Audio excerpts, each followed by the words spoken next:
أعوذ بالله من الشيطان الرجيم. بسم الله الرحمن الرحيم.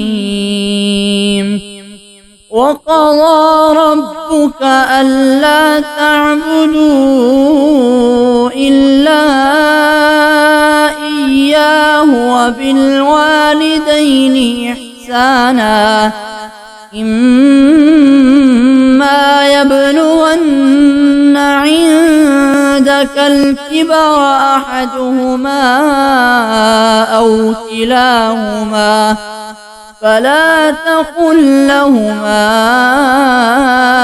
أف ولا تنهرهما وقل لهما قولا كريما واخفض لهما جناح الذل من الرحمة وقل رب ارحمهما كما ربياني صغيرا. ربكم أعلم بما في نفوسكم إن تكونوا صالحين فإنه كان للأوابين غفورا. وآت ذا القربى حقه والمسكين وابن السبيل ولا تبذر تبذيرا إن المبذرين كانوا إخوان الشياطين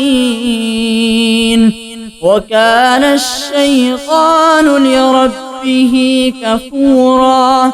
وإما تعرضن عنهم ابتغاء رحمة من ربك ترجوها فقل لهم قولا ميسورا.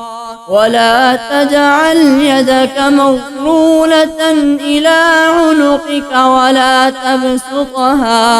ولا تبسطها كل البسط فتقعد ملوما محسورا.